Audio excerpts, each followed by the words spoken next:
era Museveni singa yali wa mazima nga bwe yabeeranga singa yali wa mazima yandibadde awagira nze oyagala nkuwagire olina okunkwata mpolampola olina okunjogereza n'okuntegereko kasebo Abutere vakatambya ako kentandise nako sobola okugamba ate munange yayinza okuba hint okusinzira kuki ekigenda okubanga kiriwo obanga kigenda kubeerawo mu kaseera kana benjawulo abali mu kwesonga ensasa gegendo beera abasekkati basajja bakulu bana babiri nga bambakulazeeko mu ntandikwa His Excellency Robert Kyagulanyi Ssentamu agattako ne musajja mukulu General Museveni nga lunaku lwaleero His Excellency Robert Kyagulanyi Ssentamu yavuddeyo n'abeera nga akkiriza nti agenda kubanga ate munange amusisinkana boogere ku ebyo ate munange lumu bannayuganda naddala ebitambulira mu campaign ze okubanga ate munange n'abenjawulo mu kaseera kano batwaliramu n'obulumi bwabwe oba obulamu bwabwe mu mbeera okuba nti banyigirizibwa ebyo ebintu ebinyigiriza abali ku side ya opposition agattako n'ebitambula mu ggwanga lyattu Uganda bulanga ate General Museveni ate munange bwegamba ensonga teyazeeganya okusisinkanako weekuli ku lunaku olwaleero nsobola okugamba ate munange ensasa genyini yagenda okubeerawo abize nga bye waliwo bazze nga bagyewala meeting oba ne debates ez'enjawulo west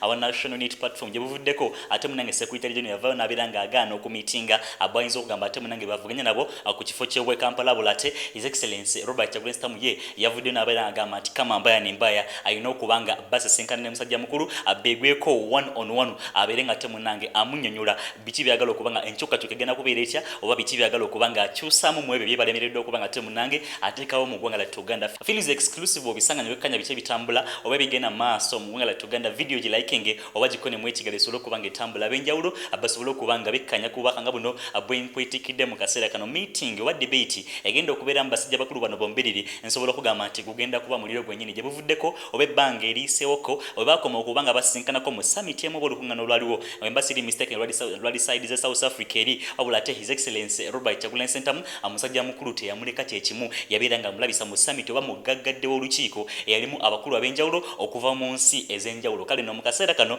bwe baba nga bagenda ku meeting nsobola okugamba nti aha egenda kuba nsasa genyini kansooka nkweko hint His Excellency Robert Kyagulanyi Ssentamu ate munange ng'awera nkolokoto ku biki ebigenda okuba nga bitambula ku sede n'okomewo atuyengerewo n'agaliro mu butongole nze mundekere namukadde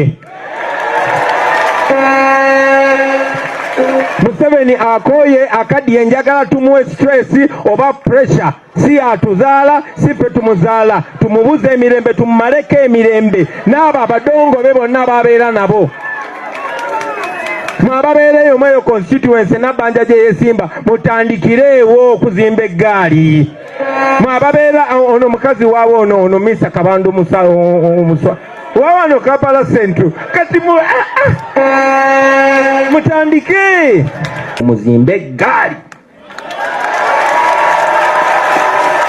mu buli constituency mwe ba MP mu abakulembeze muzimbe eggaali nga za kuteekawo resistance tekimenya mateeka kye twabakoze ekawempe njagala tukibakole Makindye tukibakole Saabagabo tukibakole mu Central tukibakole Busoga tukibakole Mbale tukibakole Gomba tukibakole mu Uganda yonna ate nga kisoboka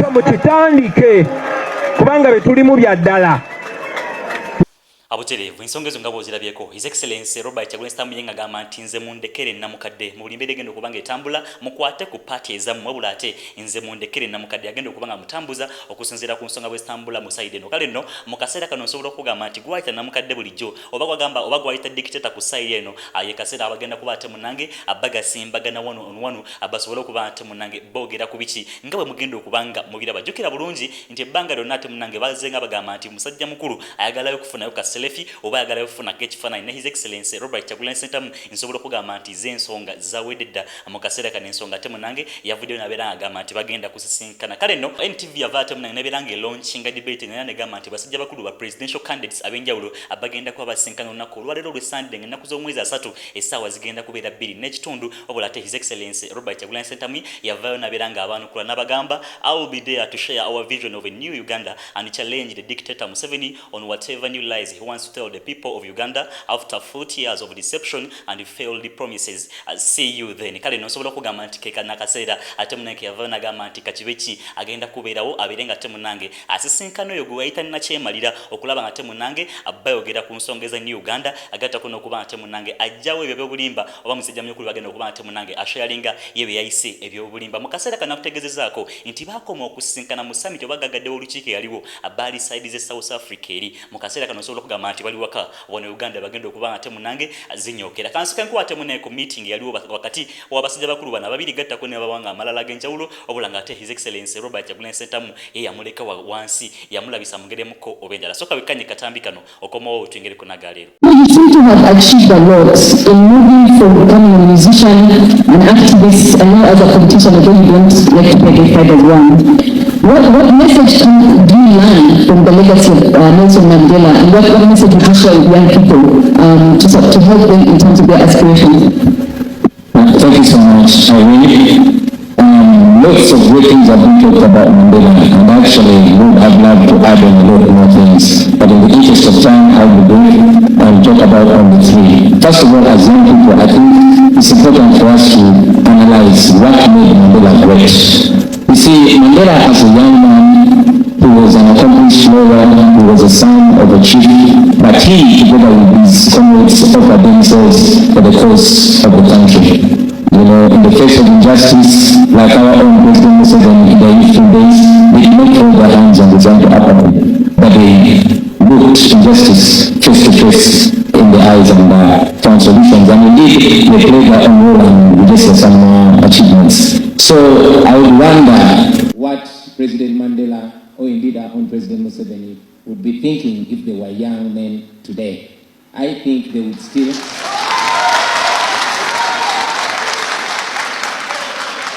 I think they will do the same. Secondly, you see, Nelson Mandela embodied almost all qualities of good leadership: democracy, unity, rule of law, and indeed he bore them at heart, not just in rhetoric, because we are looking at a leader who, after suffering in jail for 27 years, still did not have a sense of entitlement. He's a leader who became president and served only one term. And he saw it, that it was not about himself, but the nation. And indeed, he stepped down from the office of presidency and gave chance for the younger generations to take control and contribute to their country as the elderly leaders were offering guidance and advice. And I think still Nelson Mandela exhibited servant leadership. We can recall from his inaugural speech when he said, "I stand before you not as a prophet, but as a humble servant of the people." Thank you. So if I could conclude, please. Thank you very much. I'd like to... okay, you can take 1 minute to conclude. Thank you very much for my 1 minute. Yeah, I'll be very brief. That's a lesson for the young and old leaders. And finally, Mandela was talking to the South African youth sometime, and he's quoted to have said that sometimes it's upon a generation to be great. You can be that generation. So I want us to take a lesson as the young people of this generation to understand that every generation has had its challenges. For the Mandelas, it was apathy. For the Nyereres and Nkrumahs, it was colonialism. For the Musevenis and his comrades, it was bad politics and instability. For us, it is unemployment, it is exclusion, and it is corruption and all those things. So we must rise to the occasion and play our part. Thank you. Abalungi abatuuliriza era abatulaba olunaku olwaleero tuchaddeko ewa Sheikh Asiraf Dembe. Sebo nsanyusa okubalaba. Amannya agange Seeka Asiraf Dembe akola ku bizibu by'enjawulo. Omuntu singa aba alina ebirwadde musomereddwa tunywa amazzi ga lukuya nga bw'obadde ogalaba tugenda abantu ku kyoto ne twokya emizimu emibi egibabaamu n'okulomba edduwa. Abantu singa abeera ng'ali wano atuuse sobola okumulombeera edduwa ne waba atatuuse nga mpadde amannya ge naye ng'ali wala.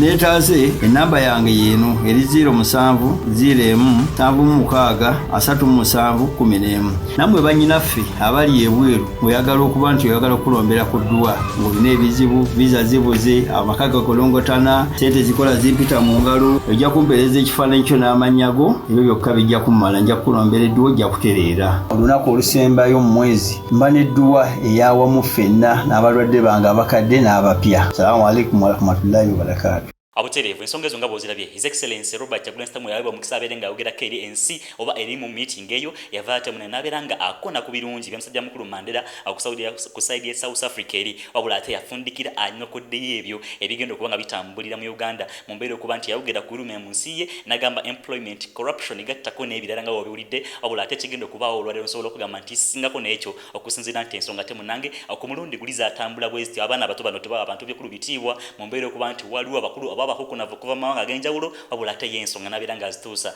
mu ngeri bwetyo. Kale nno nakutegezaako nti meeting zino zize zeewalibwa ab'ekibiina kino ekya National Unity Platform wabula ate ezize zibeerawo zibadde nga zambiranye. Musajja mukulu ate munange Mwanga Kivumbi yasinkanako ab'enjawulo n'abeera nga abayiwa ku ttaka. Ajuze musajja mukulu Secretary General yasinkanako musajja mukulu Mpuuga naye n'abeera nga amuyiwa ku ttaka. Kale nno mu kaseera kano nsobola okugamba nti ekigendo beerawo kyo agwandiba omuliro omwerere. Kankugirako ku meeting eno ba debate eyalimu ku basajja bakulu oyinza okuba nga oyita emwaŋŋuli ku side zo mbiri National Unity Platform gattako ne National Resistance Movement osobola okulaba muliro ogwoyinza okugamba nti kugenda kubeerawo neera mu debate egenda obeerawo ku ssaawa 2:30 olunaku luno olwaleero.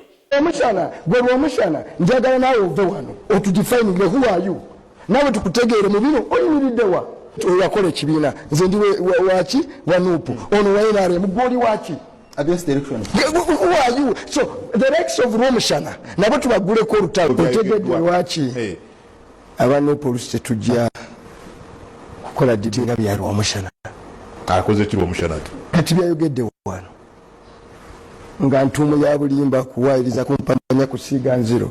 Why would somebody afiro tulutwe ajja kole ku ebyo debate kiti kyakoze byayogedde wano kati byonna nga bukuusa kati kansoke nkulera Omushana nga bwali nga n'oli muganda wange bwali n'agamba ng'ono bwali n'ava makati abantu ba debating naawe no you have no time etuuse mubyobufuzi byana no time etuuse gwe Omushana nawe wabulire wogwa because nze wembala ne NSC n'oli muto wange musiranange muto wange n'ono buli omu manyi waali kati nawe va mukuhaidinganga mu analysis no sokoli ndeko va mu analyst of active actor gwe tell us what do you want us to do, participate in an election or not? Because you see the country has listened to that nonsense for a long time. Then we do what? Then I do what? Romushana, bobera brave ngogamba budute bukola. I want you to be a man enough. Okole mu 7 chakola mu 80. Okay? Abandon talk shows, abandon ibino, gendo kwati. Kwa makubo gari yaga. Gendo kwati mu. So Obuzalo Mushanti, you abandon an election. No. Then back mukole. The likes of Romushana. But they want to always dispirit people. But revolution. But bano nabo bakolera ba dictator. Omulimu gwabwe go and tell people it is impossible. It is impossible. No, Besigye is active. Gwe compare na bomubuza gwawa in this debate oyakole kibina nze ndiwe wachi wanupu ono wainare mugoli wachi against the election. Who are you? So the likes of Romushana nabo tubagule ko lutalo Romushana njagala nawe ove wano otudefine who are you nawe tukutegeere mu bino oyimiriddewa because you cannot be there that ways. So balango kujja wano ne kubulira ono byayogera eka tebisoboka bizibu nnyo I can do that. Naye omulimu gwange okujja wano kumatiza abantu kubasitula abalwanye tubeere nabo nze nebemba nyina disagreement n'ebinyago nolusimulira wano ngayogedde byesagala it's not my duty okumuddamu because one somehow ali mu struggle naye Romushana I want you to abandon from Mrs. Even so that you counselors. You see, Romishana, bigger scheme. What about responding to the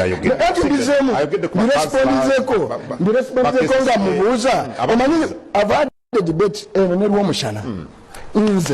from school. We decided to do certain things practically. But what we made do. Now let go Romishana. But you over and okay up with an over. Go German kumala mu mani barwani. So because when you are fighting, no, what I'm asking the Romishana, so you work for who? No, I'm not saying fighting for who.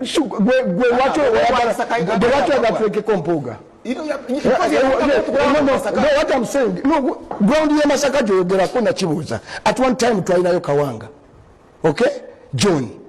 Na wachitibwa me Abuterevu ensonga ezo ngabo zirabyeko Mwanga Kivumbi ate munango yasinka nako musajja mukuru Romishana oyiba mpata na ku side ya National Unity Platform ataina kyavaate naberanga akyogera ne bagamba nti ensonga yebadde yadde ko kale nno abamusabula hakuta mu mbere okuba ate munange n'abenjawulo abatali Mwanga Kivumbi nabo nga bamukutteko osobola okugamba nti ate ye munange yejjusa okubanga asinkanye aba National Unity Platform ensonga bwezityo abwezitambula olwaliro His Excellency Robert Kyagulanyi Ssentamu agenda kuba asinkana oba agenda kuba meeting abenjawulo ba presidential candidates abatawulikana kuwulika wabula nga ate boyinza okugamba ab'ensonga ayinza kuba yeegattako ne General Museveni nga bagenda okuba ate munange abamitinga mu mbeera bwetyo bagenda okuba ate munange bateekawo kajojo w'ebibuuzo okusolovinga ensonga ez'enjawulo agattako n'okunyonyola ne Uganda nga His Excellency Robert Kyagulanyi Ssentamu bwe yavudde n'abeera nga ategeeza kale nno akufiiriza exclusive ogenda kuba obiraba ogenda kuba obyekkanya ensonga ogenda kuba olaba bwe zitambula ku side eno wabula ate akankulekera obubaka buno osigale nga obwekkanya jjukira bulungi nti ensonga bwe zitambula ku side eno bo ab'enjawulo bagamba nti His Excellency Robert Kyagulanyi Ssentamu ate naddala ba ku side eno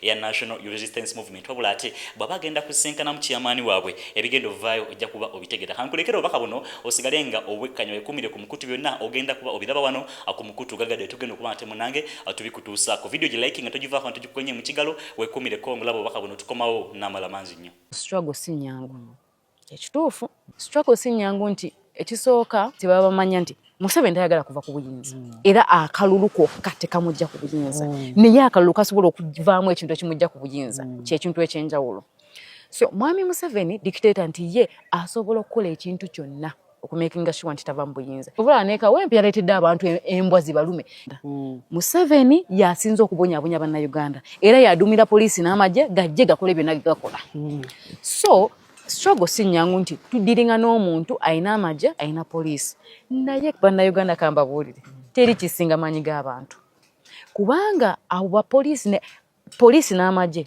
toyinza kungamba nti poliisi n'amagye gatuuka emitwalo 2 naye gaba gali mitwalo 2 ffe tuli miliyoni 3.8 emitwalo 2 versus miliyoni 4.8 olowooza ani asobola okuwangula so bannayuganda balina okimanya ate bannayuganda bazze balaba ku eno trail ndi bwe tubadde tutambula buli poliisi